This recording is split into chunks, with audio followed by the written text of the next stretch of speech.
Friends, मैं Vinod Kumar education point for railway पर आप सभी का स्वागत करता हूं। दोस्तों, आज हम डाटा सफिशिएंसी जो चैप्टर है उसका पार्ट 2 लेकर आए हैं। इसका पार्ट 1 हमने कराया है, जिसमें 5 क्वेश्चन आपको सॉल्व कराए थे।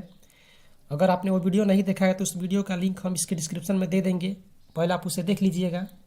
ये इसका पार्ट 2 है। चलिए हम इसको अब देखते हैं। देखिए, इसमें पहला प्रश्न जो है उसमें 5 प्रश्न आपको दिए हैं, ये छठा प्रश्न है। इसमें प्रश्न है कि संख्या क्या होगी। आपको इसमें ज्ञात करना है कि संख्या क्या होगी, और आपको इसमें 2 कंडीशन दिया है। दोस्तों, इस तरह के प्रश्न इस बार से रेलवे में बहुत सारे पूछे जा रहे हैं। इस तरह के प्रश्न 5 से 6 रह रहे हैं, तो ये चैप्टर बहुत ही इंपॉर्टेंट हो जाता है आपके लिए। चलिए देखते हैं इस प्रश्न को। पहला दिया है कि एक संख्या का पंचमांश उसके 20% के बराबर है। चलिए देखते हैं। एक संख्या है, उसका पंचमांश उसके 20% के बराबर है।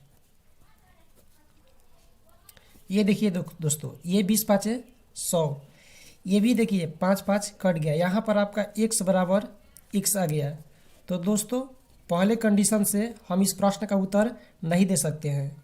अब चलिए दूसरा कंडीशन देखते हैं। दूसरा देखिए, इसमें दिया है कि एक संख्या का 35% उस संख्या के 7/20 के बराबर है। ये संख्या है आपका, इसका 35% उस संख्या के 7/20 के बराबर है। ये देखिए दोस्तों, 7 5 35 और 20 5 100। ये भी 7 7 आपका कट गया, ये 20 20 कट गया। यहाँ भी आपका x बराबर x आ गया। यानी कि इस प्रश्न को हम ना तो कथन 1 से हल कर पाएंगे और ना ही कथन 2 से। यानी इसका उत्तर होगा कि ये प्रश्न का उत्तर देने के लिए ना तो कथन 1 पर्याप्त है और ना ही कथन 2 पर्याप्त है। चलिए अगले प्रश्न की तरफ चलते हैं। चलो स्टार्ट। ये अगला प्रश्न देखते हैं दोस्तों। इसमें दिया है कि कक्षा में कुल कितने बच्चे हैं। ठीक है, और इसमें आपका 2 कंडीशन इस प्रकार दिया है कि लड़का और लड़की का अनुपात 7:8 है। ठीक, और दूसरा दिया है कि लड़कियों की संख्या लड़कों से कम है। चलिए इस प्रश्न को हम हल करते हैं। पहला कंडीशन से दिया है कि लड़का और लड़की का अनुपात क्या है, 7:8 है। ठीक है, अब दोस्तों देखिए, पहला कंडीशन से हम इसमें अब कुछ नहीं कर सकते हैं, क्योंकि इसमें कोई कंडीशन दिया ही नहीं कि प्रश्न को आगे हल करें। अब हम दूसरे कंडीशन को देखेंगे। इसमें दूसरा आपका दिया है कि लड़कों की संख्या लड़कियों से 7 कम है।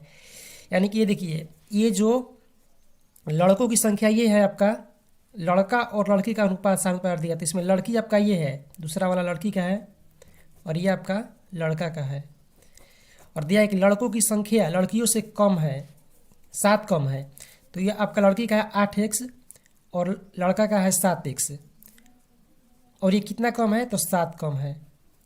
तो यहाँ से आपका x निकलेगा 7। अब देखिए, अब यहाँ से आपका x का मान निकल गया 7। अब जब हम यहाँ पर x का मान पुट करेंगे तो ये 7 7 49, और ये आपका हो गया 8 7 56। तो देखिए दोस्तों, इस प्रश्न को हम दोनों कथन की सहायता से हल कर पाएंगे। यानी कि सिर्फ 1 और सिर्फ 2 से हम इस प्रश्न को हल नहीं कर पाएंगे। ठीक है दोस्तों, यानी इस प्रश्न को हल करने के लिए हमको कथन 1 और कथन 2 दोनों की जरूरत पड़ेगी। तो इस प्रकार कितने, मतलब जो पूछा है प्रश्न में कि कक्षा में कुल कितने बच्चे हैं, तो इस प्रकार हम इसका पूरा आंसर दे सकते हैं। ये आपका हो गया 9 6 15 और 5 4 9 1 10, यानी टोटल 105 बच्चे कक्षा में हैं। चलिए दोस्तों, अगले प्रश्न की तरफ चलते हैं। यह आपका प्रश्न है कि किसी स्कूल में लड़कों और लड़कियों की संख्या का अनुपात क्या है। प्रश्न में ये पूछा है कि किसी स्कूल में लड़कों और लड़कियों की संख्या का अनुपात क्या है। इसमें आपका दिया क्या है, पहला दिया है कंडीशन में कि लड़कों की संख्या लड़कियों की संख्या से 40 अधिक है, और दूसरा आपका दिया है कि लड़कियों की संख्या लड़कों की संख्या का 80% है। तो चलिए दोस्तों देखते हैं सबसे पहले पहला कंडीशन से। पहला आपका दिया है कि लड़कों की संख्या लड़कियों से 40 अधिक है। इसमें आपका लड़का का संख्या दिया नहीं है, तो चलिए हम मान लेते हैं कि लड़कों की संख्या क्या है, 1 है। तो लड़कियों की संख्या क्या हो जाएगा आपका, x + 40।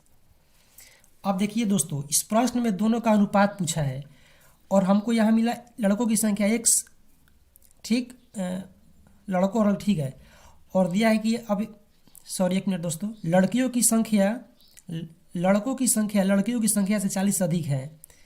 तो ये आपका लड़कों का संख्या हो गया लड़कियों का, और ये आपका हो गया लड़कों का। 1 मिनट हम लिख देते हैं। अब देखिए, अब यहाँ पर इसमें पहले कथन में और कोई कंडीशन नहीं दिया है, तो जब कोई कंडीशन दिया ही नहीं है तो यहाँ से हम एक्स का मान निकाल ही नहीं पाएंगे, और जब एक्स का मान निकाल ही नहीं पाएंगे तो फिर कैसे पता करेंगे कि कितने लड़के और कितने लड़की हैं, तो दोनों का हम अनुपात भी नहीं निकाल पाएंगे। अगले कंडीशन की तरफ देखते हैं। अगला कंडीशन आपका दिया है कि लड़कियों की संख्या लड़कों की संख्या का 80% है। तो यहाँ पर अगर हम लड़कों की संख्या मानेंगे 100, तो लड़कियों की संख्या कितना हो जाएगा दोस्तों, 100 का 80% यानी कि 80। अब देखिए, लड़का हो गया आपका 100 और लड़की हो गई 80 दूसरे कंडीशन से।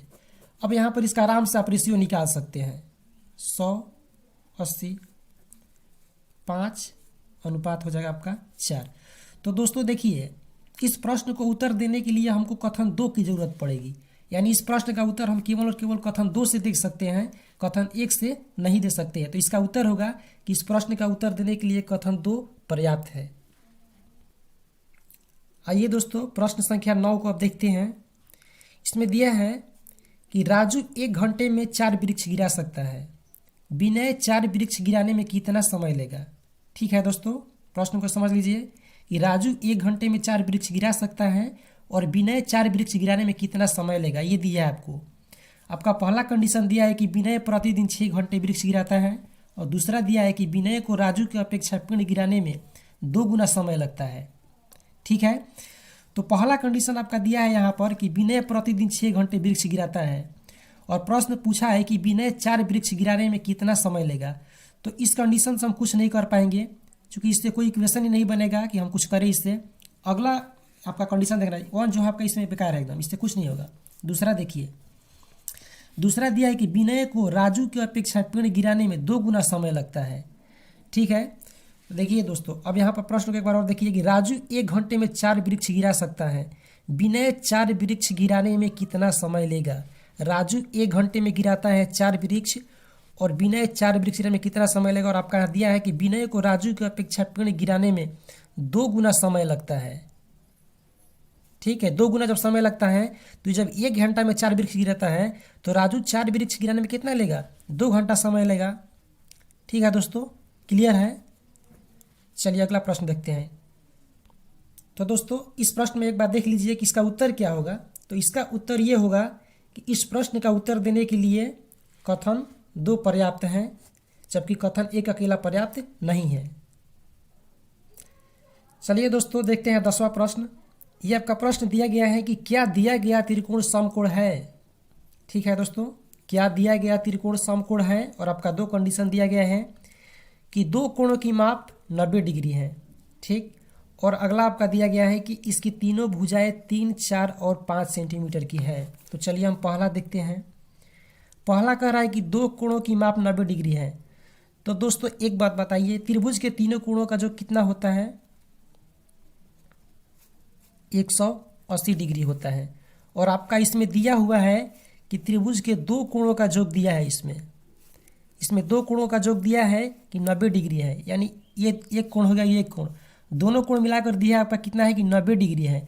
तो दोस्तों जब 2 कोणों का माप आपका ये 90 डिग्री हो गया, दोनों का योग मिला करके 90 डिग्री हुआ, तो जो तीसरा बचा कितना बचा, 90 डिग्री ही बचा। तो जब 90 डिग्री ही बचा तो कन्फर्म हुआ हमको ये कि ये त्रिभुज क्या है, समकोण है। यानी कि पहला कथन से हम बता सकते हैं कि ये दिया गया जो है त्रिभुज क्या है, समकोण है। अब दूसरा कथन देखते हैं। दूसरा कथन में आपको दोस्तों ये है कि इनकी भुजाएं जो है 3 सेंटीमीटर, 4 सेंटीमीटर और 5 सेंटीमीटर है। दोस्तों आपने एक चीज़ आपको ध्यान होगा कि कर्ण स्क्वायर बराबर लंब स्क्वायर प्लस आधार स्क्वायर। ये जब ये पाइथागोरस का प्रमेय कब लागू होता है दोस्तों, जब एक त्रिभुज क्या होता है, समकोण होता है। तो इसका अनुसार हम देखेंगे तो कर्ण आपका ये क्या हो जाएगा, 5 का स्क्वायर, 4 का स्क्वायर, 3 का स्क्वायर, तो 25 बराबर आपका इधर भी क्या हो जाएगा, 4 16 3 25। यानी दोस्तों कि ये जो त्रिभुज के भुजाएं दी गई है ये पाइथागोरस नियम का फॉलो कर रही है। तो इसका मतलब कि दूसरे कथन से भी पता लग रहा है कि दिया गया त्रिकोण क्या है, समकोण है। यानी कि इसका उत्तर होगा कि इस प्रश्न का उत्तर हम अकेला कथन 1 से और कथन अकेला 2 से भी दे सकते हैं। तो दोस्तों इस तरह के अगले भी हम पार्ट लेकर आएंगे। अगर आपको ये पार्ट अच्छा लगा तो इसे लाइक कीजिए, सब्सक्राइब कीजिएगा और शेयर भी कीजिएगा। दोस्तों ये चैप्टर बहुत ही इंपॉर्टेंट हो गया है। अगर आप LPCB 2 का एग्ज़ाम दे रहे हैं या आप JEE का एग्ज़ाम देंगे, रेलवे का कोई भी एग्ज़ाम देंगे, तो आप सेट देख लीजिएगा। जो भी पिछला एग्ज़ाम हुआ है 5 से 6 क्वेश्चन इस चैप्टर से आना ही है दोस्तों। अगर आपको इस तरह का वीडियो पसंद आता है तो बोलिए, हम इसका पार्ट आगे भी बनाएंगे।